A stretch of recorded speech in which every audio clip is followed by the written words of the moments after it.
Hello students. तो आज हम पढ़ेंगे types of chemical reactions. Types of chemical reactions में हम सबसे पहले पढ़ेंगे कॉम्बिनेशन रिएक्शंस। कॉम्बिनेशन रिएक्शंस क्या होता है हम देख लेते हैं।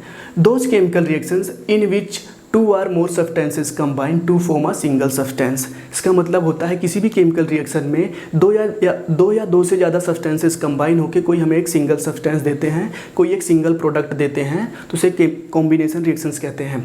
अब यहाँ पे आप जनरल इक्वेशन इसकी देख सकते हैं, x + y और उसके बाद हमें क्या नया प्रोडक्ट मिलता है, एक सिंगल प्रोडक्ट z। तो यहाँ पे आप देख सकते हैं कि x और y के साथ कंबाइन होकर हमें z दे रहा है, तो मतलब कि यहाँ पे हमें एक सिंगल प्रोडक्ट मिल रहा है। और कुछ इसके एग्जांपल्स हम ऐसे देख सकते हैं जिससे हम रिलेट कर पाएंगे। जैसे फॉर्मेशन ऑफ कार्बन डाइऑक्साइड हो गया।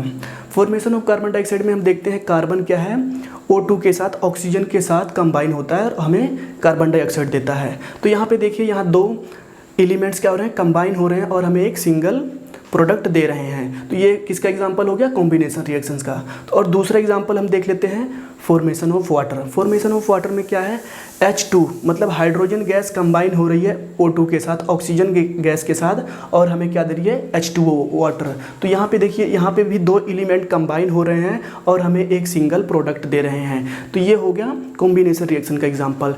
तो आप इसको ऐसे समझ सकते हैं, और कोई भी ऐसी इक्वेशन लिखी होगी तो आप इसके जनरल इक्वेशन से उसको रिलेट कर पाएंगे और उसको समझ पाएंगे कि वो कॉम्बिनेशन रिएक्शन की इक्वेशन है कि नहीं है।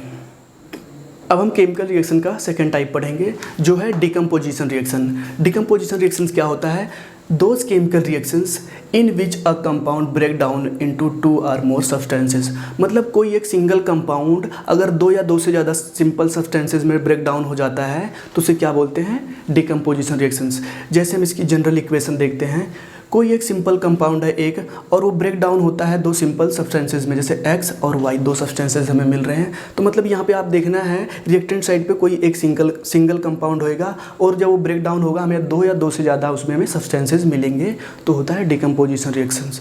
अब देखिए इसके एग्जाम्पल हम देख सकते हैं, जैसे कि कैल्शियम कार्बोनेट है, एक सिंगल सब्सटेंस है, ये ब्रेक डाउन होता है और उसके बाद हमें क्या देता है, calcium oxide plus O2 carbon dioxide. तो इस तरह से हम देखेंगे, यहाँ पे रिएक्टेंट साइड पे एक कंपाउंड है और हमें वो ब्रेक डाउन होने के बाद हमें दो प्रोडक्ट दे रहा है। तो ये क्या है, डिकम्पोजिशन रिएक्शन का एक एग्जाम्पल हो गया। अगर हम देखो डिकम्पोजिशन रिएक्शंस पे हम तीन टाइप्स पढ़ते हैं। एक होता है थर्मल डिकम्पोजिशन रिएक्शन, मतलब कोई भी डिकम्पोजिशन रिएक्शन जो होती है अगर वो हीट की हेल्प से होती है, हीट की मदद से होती है, हीट की हेल्प से कैरिड आउट होती है, तो उसे हम कहते हैं थर्मल डिकम्पोजिशन रिएक्शंस। अगर कोई भी डिकम्पोजिशन रिएक्शन इलेक्ट्रिसिटी की हेल्प से होती है, अगर इलेक्ट्रिसिटी की हेल्प से होएगी तो उसे हम क्या बोलेंगे, इलेक्ट्रोलाइसिस डिकम्पोजिशन रिएक्शंस। और थर्ड वन, कोई भी डिकम्पोजिशन रिएक्शन अगर सनलाइट की प्रेजेंस में होती है या सनलाइट की हेल्प से होती है तो उसे बोलेंगे फोटोलाइसिस डिकम्पोजिशन रिएक्शंस। देखिए इसमें फोटोलाइसिस डिकम्पोजिशन रिएक्शन का एक यूज़ बताया गया है जो कि ब्लैक एंड वाइट फोटोग्राफी में यूज़ करते हैं। Third type of chemical reaction जो है डिस्प्लेसमेंट रिएक्शन। डिस्प्लेसमेंट रिएक्शन क्या होता है, those chemical reactions in which one element take the place of another element in a compound. मतलब क्या है कि किसी भी केमिकल रिएक्शन में जब एक कंपाउंड में क्या होता है, कोई एक एलिमेंट रिएक्ट करता है और वो कंपाउंड के जो एलिमेंट होता है उसको डिस्प्लेस करके खुद उसकी जगह ले लेता है, तो उसको क्या बोलते हैं, डिस्प्लेसमेंट रिएक्शन।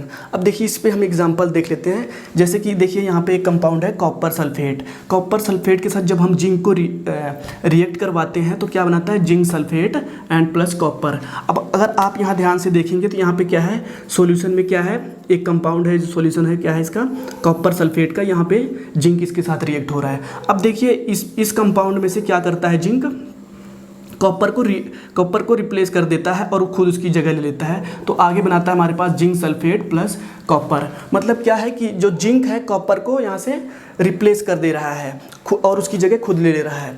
और यहाँ पे ऐसा क्यों हो रहा है, क्योंकि जिंक जो है ज़्यादा रिएक्टिव है कॉपर से, इसलिए वो उसकी जगह ले रहा है।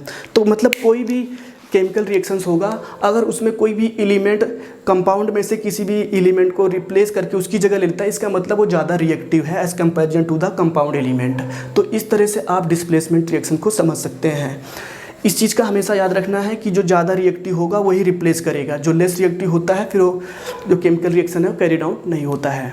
तो हम केमिकल रिएक्शन का फोर्थ टाइप पढ़ेंगे जो है डबल डिस्प्लेसमेंट केमिकल रिएक्शन।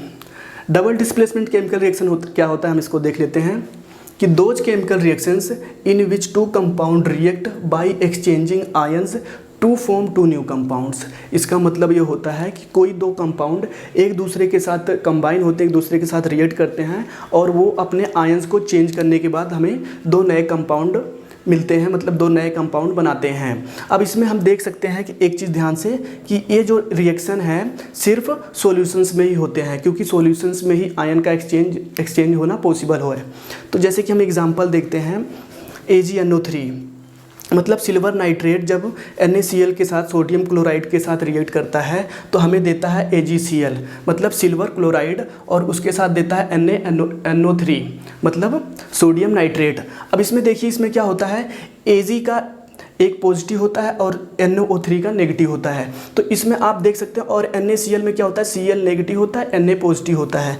तो ये अपने आयन्स ऐसे एक्सचेंज करते हैं, मतलब Ag जो है Cl के साथ बॉन्डिंग बनाता है और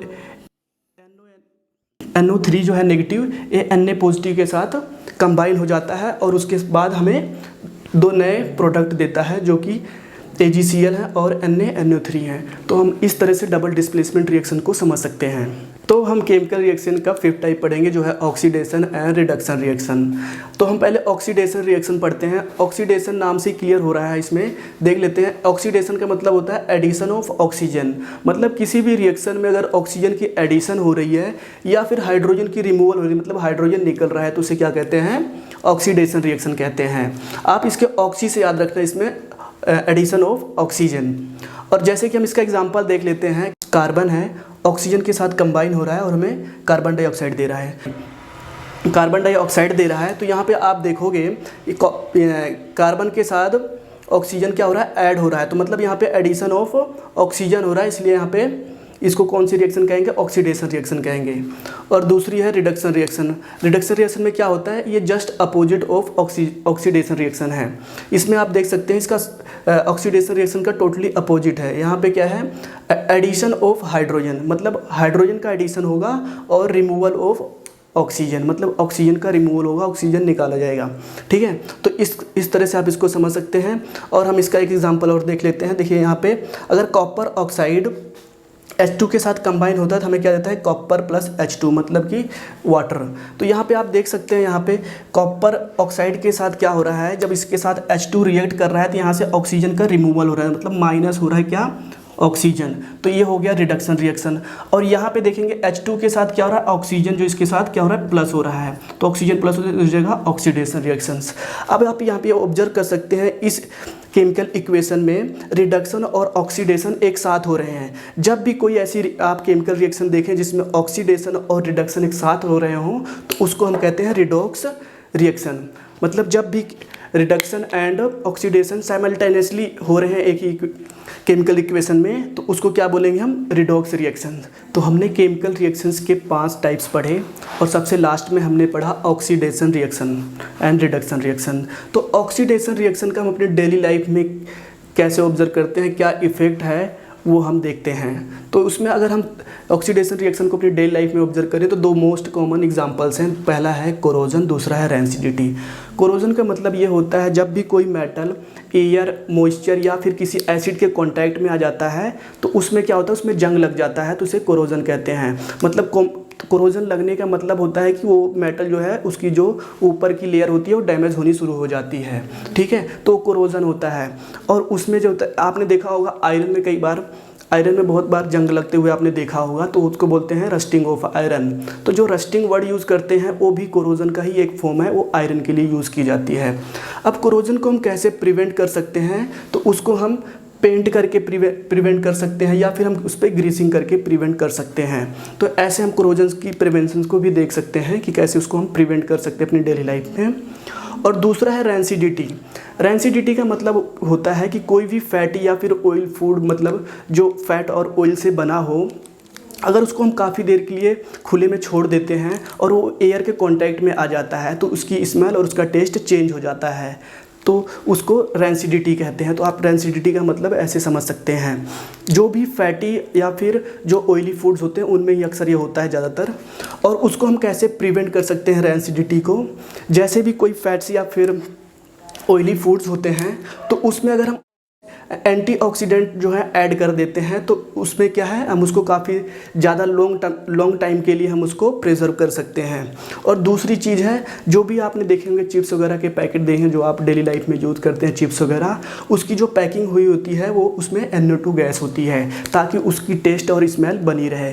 क्योंकि जो रेंसिडिटी होती है फूड्स और ऑयल जो है ज़्यादा समय के लिए जब बाहर पड़े रहते हैं और उनमें फिर जब वो एयर के कॉन्टैक्ट में आ जाते हैं तो उनका टेस्ट और स्मेल चेंज हो जाता है। और तीसरी चीज़ है कि हम उसको रेफ्रिजरेटर में प्लेस कर सकते हैं ताकि उसका जो एनवायरनमेंट है बना रहे, ठीक है। और जब फोर्थ पॉइंट है कि हम उसको लाइट से दूर रख सकते हैं। आपने बहुत सारी ऐसी चीज़ें देखी होंगी जिसमें लिखा रहता है कि इसको लाइट से दूर रखना या फिर अवे फ्रॉम चिल्ड्रन रखना, मतलब एक तरह की प्रिकॉशंस हमें बताई होती है। तो फिर जो जितने भी ऑयली फूड्स होते हैं या फिर चिप्स वगैरह जो भी होते हैं उनमें ऐसी प्रिकॉशंस दी होती है। और बहुत सही चीज़ होती है एक चीज़ कि आप उसको एयर टाइट कंटेनर में भी रख सकते हैं जिससे आप उसको लॉन्ग टाइम के लिए प्रिवेंट कर सकते हैं उसकी स्मेल और उसका टेस्ट चेंज होने से।